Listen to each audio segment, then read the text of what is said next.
igsoon atong sawan ang sugilano ni Jisan, dili siya mutugan sa iyang suwat. Kay ngilad ang iyang suwat. Daghang tao namatay. Kay ang kaso sa sinugdanan, lugos. Apan mi komplikar o ni complicate nga daghang kinabuhi ang gibuhis tungod sa maong lugos. Di siya mutugan sa iyang address. Kay unya kunog panimaslan siya. Apan sa dili pa, dako na kong kalipay kahinangop ang pag-anunsyo kaninyo sa suwat suliran winner sa Enero. Kay Pebrero 1 baya rong adlaw. Karong adlaw is February 1st. Ug ang akong i-anunsyo nganhi mga suwat suliran winner sa buwan sa Enero. Ang first weekly winner si Ana, taga Cebu City, 2,000 ka pesos. Ikaduhang weekly winner si Udan, taga Danau City, 2,000 ka pesos. Ang ikatulong weekly winner si Rap, taga Gihulngan City, Negros Oriental, 2,000 ka pesos. Mga silingan, kaparintihan, kahigalaan, kabanayan ni Ana, Cebu City, dunay premyo 2,000 ka pesos sa suliran. Si Udan, taga Danau City, dunay premyo sa suliran 2,000 ka pesos. Si Rap, Gihulngan City, dunay premyo nga 2,000 ka pesos gikan sa suliran. Kubrahon ang ilang mga premyo sud sa 4 ka semana gikan karon kay kun dili mo balik kani sa panudlanan sa atong mga sponsor. Congratulations sa atong mga winners. Sa samang higayon, ang St. Paul College Bulacau, St. Paul College Mandawi, St. Paul College Iframo, Cebu City, nagtanyag sa mga kursong nursing, practical nursing, nursing aid, midwifery, complete education courses, complete computer courses, complete high school, elementary, kindergarten ug nursery. Ang tuition affordable kaayo. St. Paul College dedicated to work-oriented education. Ang tuli sa Family Clinic Bulacau ug Family Clinic Ramos magsugod Marso, lahos Hunyo, pagdalag 200. Attention Metro Cebu North and South, ang St. Paul College sa Ramos Street, Cebu City, mubukas sa High School Department karong Hunyo, 2,000 Gs. Entrance 500, binuan nga tuition 600 kada buwan. Tawag sa dugang kasayuran. O karon matod ni mo Jisan, ang kasin si Jisan, ikaw Jisan, igagaw ni Inday. Ikaw ang sender. Ikaw ang igagaw ni Inday. Si Inday dunay anak nga si Alona. Kinis Alona, 14 years old. Si Alona nga anak ni Inday, girip sa anak sa mayor. Munang di ka mutugan sa imong lugar kay ang anak sa mayor mooy nag-rape sa anak ni Inday nga si Alona, minor de edad. Tungod kay ang naglugos ni Alona, anak ni Inday, si Jimmy, anak sa mayor. Ang mayor miadto gyud kang Inday ug mihangyo nga iatras ang kaso sa lugos, bayran sila kwarta.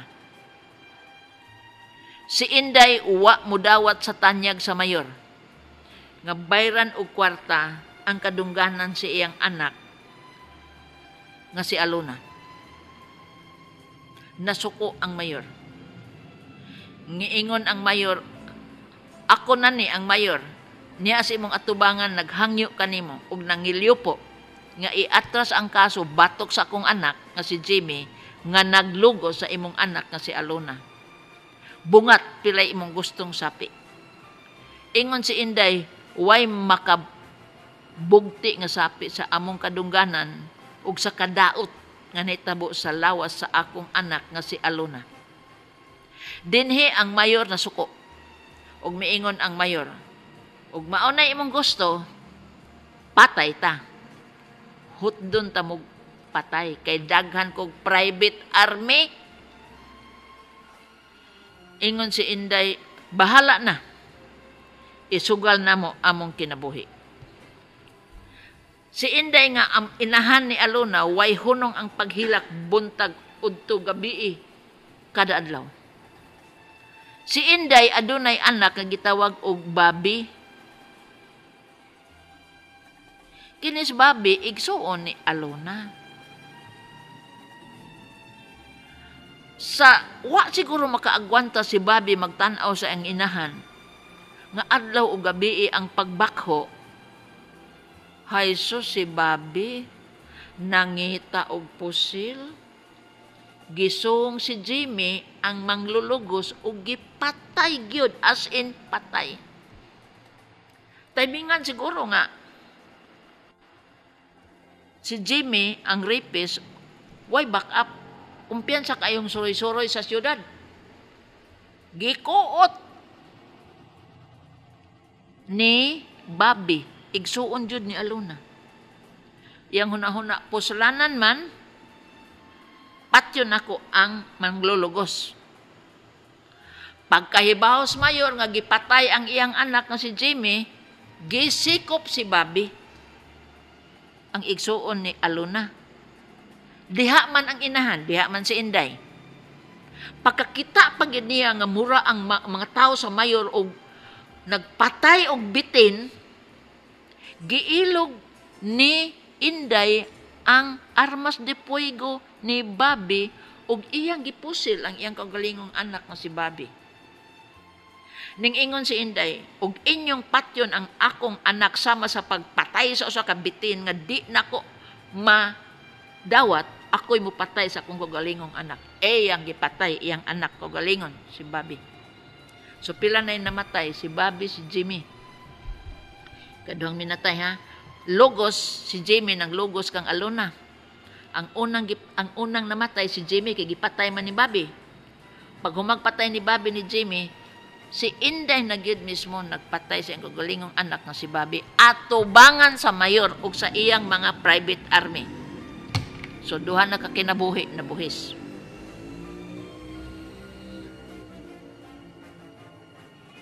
Si Inday gikihag presidyo kay siya may nagpatay sa kaugalingong anak. Gitanggong sa bilangguan ug sama sa hayop ang iyang kahimtang sa bilangguan. Wa siya kagwanta, naghikog siya sud sa bilangguan. Tulo na kakinabuhi nakalas. Hesus Ginoo di pakuwang ang kapalaran. Si Alona nga gilugos ning boros ug nanganak. Ang gilugos ning boros ug nanganak. Patay na iyang inahan, patay na iyang igsuon. Naglaroy-laroy na lang to siya. Gikuha sa mayor ang bata kay iya kunong apo. Tinuod lagi iyang apo. Pero ang pangutana karon naaba say katungod pagsakmit sa bata. Og lain pag yung problema. Si Alona nabuang baya. Pakangilad aning sugilanon na, oy. Ngilad sa tanang ngilad. Kay sumpay-sumpay man ang kalbaryo sa kasakit. Tulo na kakinabuhi na buhis.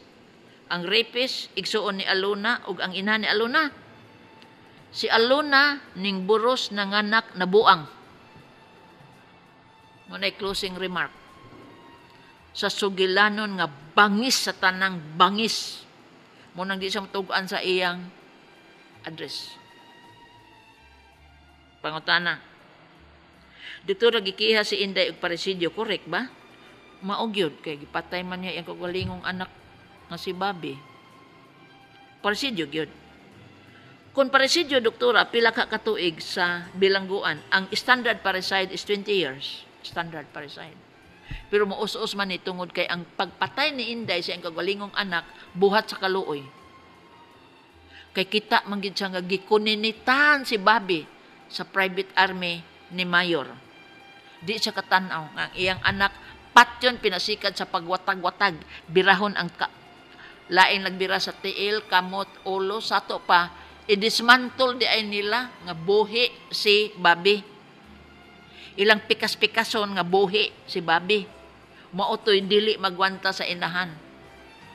Mautoy dason niya pag pusil sa kagalingong anak. So, muus-us ang iyang 20 years pareside. Siguro, kabat o 12 niya, muus-us pag na, mga 8 ra. Pero patay naman ni siya. Quits na tanan. Ikaduhang pangutana, doktora si Alona nga rape victim ng anak pag humagpanganak kay nabuang lagi doktora. Side effect ba ni sa iyang mga tambal pagpahilom kaniya kay magpunay man siyag syagit ang tubag dili. Ang trauma sa rape ug ang kahimtang siyang igsuon nga namatay ug sa iyang inahan nga namatay. Dili niya madawat ang kapalaran nga iyang nasugamak. Ang iyang utok dili kadawat sa kamatuoran. Busa ang utok mituriring ug nabuang. Ikatulong pangutana. Ang bata nga gihimugso ni Alona gikuha sa mayor kay iya kuno kining apo. Unsa may katungod sa mayor pagkuha sa bata ni Alona?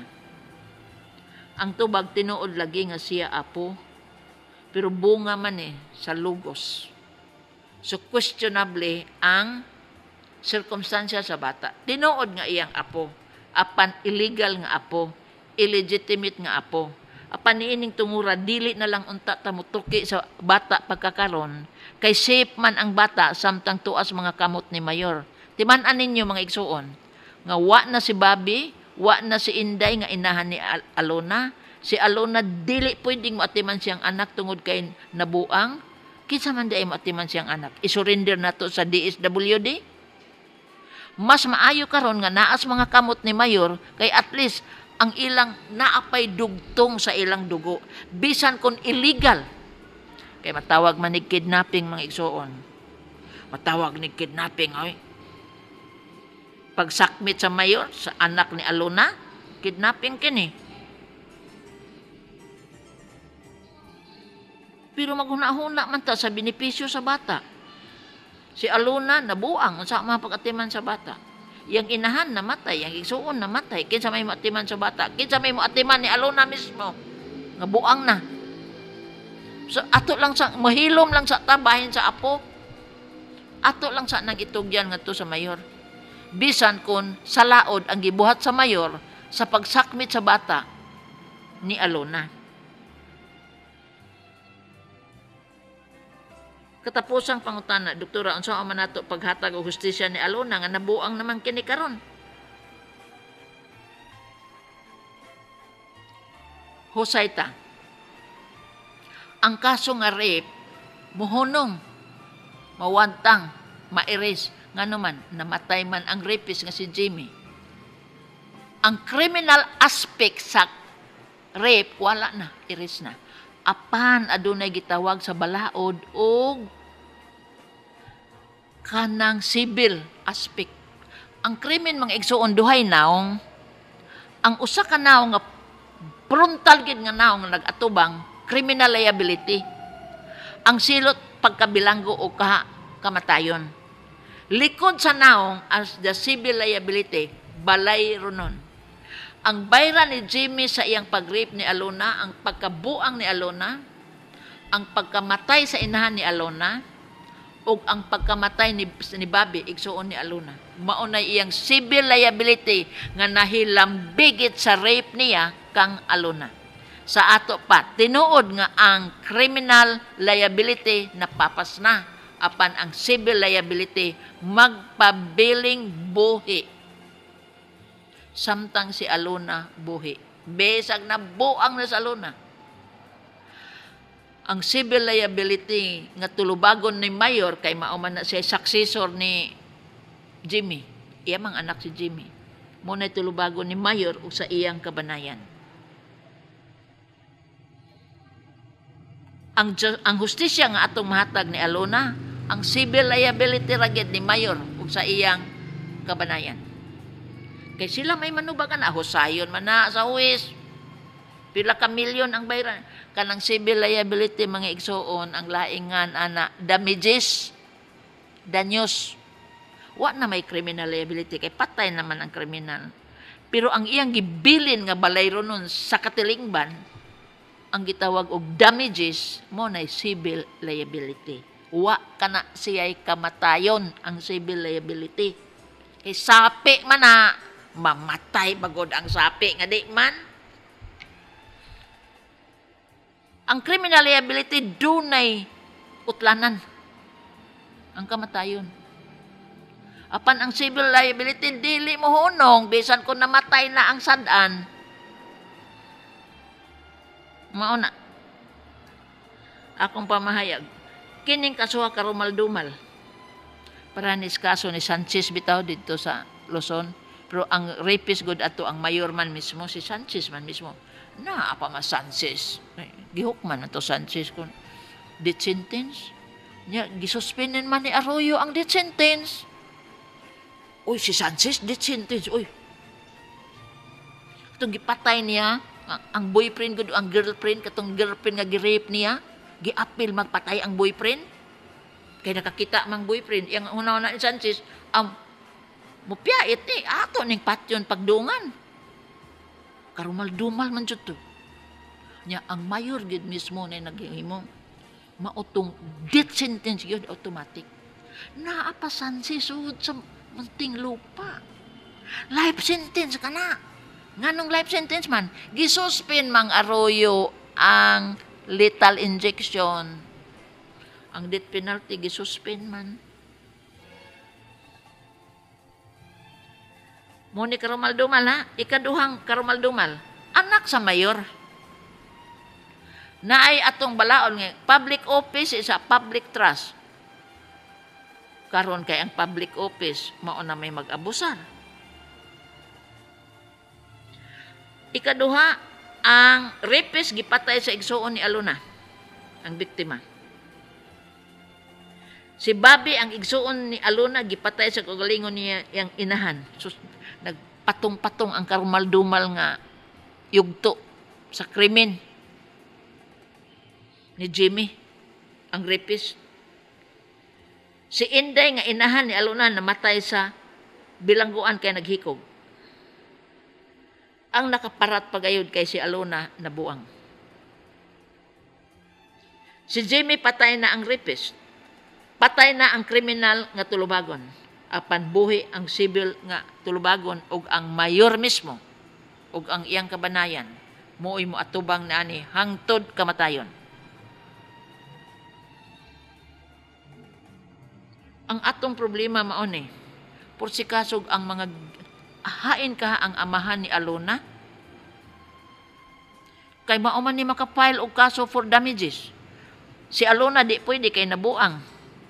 Si Bobby ang igsuon patay na, iyang mama ni Alona si Inday patay na. Kinsa may mo file sa kaso sa civil liability. Di man pwede sa Alona kay nabuang man. Ug wa na siya ginikanan mangita patag guardian sa nabuang nga Alona. Usa kita makapile og kaso sa danyos at tubangan sa husgado. Apan kung naa ang amahan ni Alona, ambot nga nga silent man ang personality sa amahan. Wa man mulutaw sa sugilanon. Buhi ba ang amahan ni Alona?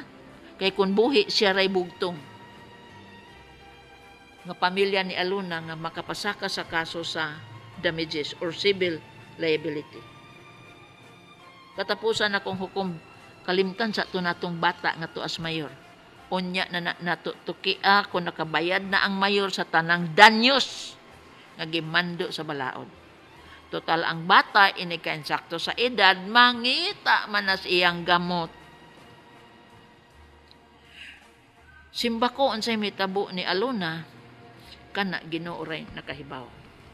Mga igsoon, salamat sa pagtubay sa taas nga sugilanon hangtod sa sunod higayon din higyapon sa kining akong suliran gikan sa RMN Sibug Stasyon DYHP Tatak RMN.